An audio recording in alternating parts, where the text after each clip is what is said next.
In today's fight news, we have updates from John Jones vs. Tom Aspinall, Colby Covington vs. Sean Strickland, Bobby Lashley's potential return to MMA, 4 new fight announcements including one from UFC 313 card and more. To keep you updated with the fight world, let's start from Colby Covington, who continues giving excuses for his UFC Tampa loss. I'm the Indian accent guy and you are on the fight book. Colby Covington, in an interview with Submission Radio, claims he was robbed by the doctors at UFC Tampa and would have won in later rounds versus Joaquin Buckley. Now, for his future, he said he wants to move up to middleweight and has his eyes set on Sean Strickland. He says he would entertain a fight against Strickland because Strickland has said so much about him in the past. He thinks Strickland's skill set are very limited and he hasn't got anything except his jab. The press conference would be crazy for this fight. Anyway, he talks about a potential fight with Khamzat Chimaev too after revealing that he is considering a move up to 185. He said he can stop Khamzat's takedowns and beat him in a 5-rounder because Khamzat doesn't have a good cardio. Colby also talked about upcoming UFC 311 main event and said that if Arman Tsarukyan can believe in his power, he can knock out Islam Makhachev. Islam Makhachev, on the other hand, says he has a better chance of finishing Arman Tsarukyan than Charles Oliveira.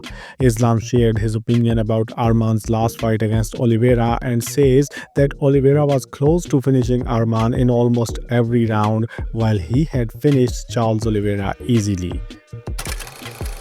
And good news may be coming soon for UFC fans itching to see John Jones vs. Tom Aspinall later this year.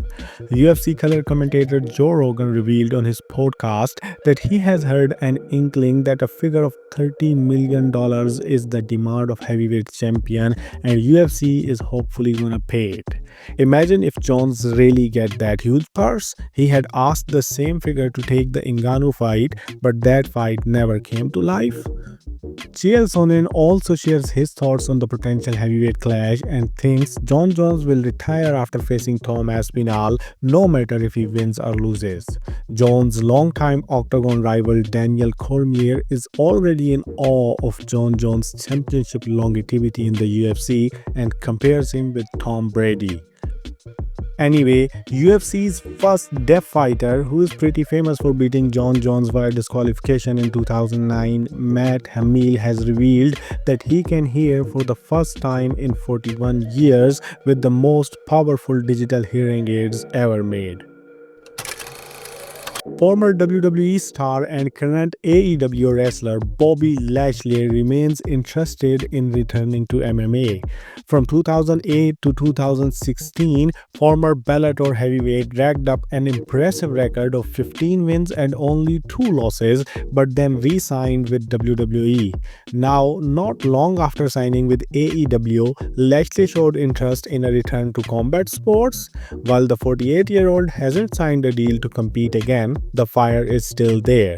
But now at this age, what promotion would want him except GFL?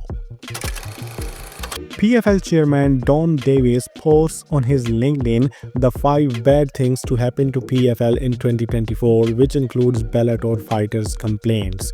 And then he announces PFL will allow elbow strikes in all fights in 2025. But fighters' complaints are not limited to 2024, as Bellator fighters are still complaining. Corey Anderson recently sympathizes with Bellator fighters' complaints and hopes he doesn't get the same treatment from PFL. He also trashed Vadim Nemko for avoiding a trilogy fight against him and accused him of being scared. But I think Vadim didn't want to fight him because he already whooped Corey's ass in their last fight. Nemko now faces Tim Johnson at the Coca-Cola Arena in Dubai on Saturday 25th January, undercard of Usman vs Hughes. Former UFC lightweight champion Eddie Alvarez, who is craving for Michael Chandler trilogy for long, once again talked about Michael Chandler ahead of his upcoming BKFC Knucklemania 5 man event in Philadelphia against who the fuck is that guy? Eddie thinks Michael Chandler has all the tools to become a UFC champion, but he did not meet his full potential in the UFC.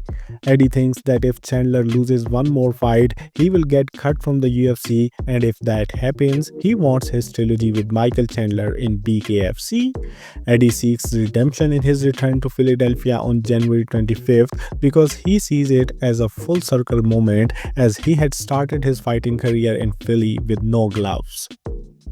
His opponent Jeremy Stephens is also prepared for war and already has his eyes ahead on Mike Perry. Stephens believes he has got better hands than Mike Perry and can beat him despite Perry's size and power advantage. Perry has struggled to find an opponent in BKFC since his last promotional fight in April 2024, and BKFC president David Feldman has recently said it looks like March for Mike Perry's return. So if Stephens gets past Eddie Alvarez, him versus Perry would be a no-brainer next. Bryce Hall, who is fighting Kimbo Slice's son Kimbo Jr. at Knucklemania 5, had revealed that Dana White has agreed to consider giving him a UFC fight if he knocks out Kimbo Slice Jr. A UFC veteran heavyweight is fighting for the BKFC title in Knucklemania 5 in the co-main event, and BKFC have already signed another UFC heavyweight, Parker Porter, who will make his promotional debut on February 1st against Bellator veteran Chase Gormley. Karate Combat has also announced their return to Miami with their biggest star from Pakistan, interim lightweight champion Shahzeb Rind, defending his belt against Edgar Scrivers in the main event on January 24 in Karate Combat 52. And lastly, UFC has also announced one more fight for UFC 313 card. Chris Gutierrez will fight Gene Matsumoto in a bantamweight fight on March 8th. And with that addition, UFC 313 card now has 10 Brazilians across 8 confirmed fights, strengthening the rumors of Alex Pereira headlining the card. Another reason why it could be Alex is Ramadan. UFC 313 is happening during Ramadan, which means Ankalaev won't be able to take the Alex fight this month. This way, Alex could successfully duck Ankalaev, with all of his die-hard fans accusing Ankalaev for not accepting the fight.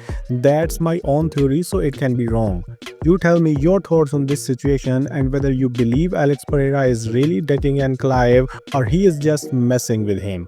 Now like the video if you enjoyed it and then do whatever you want.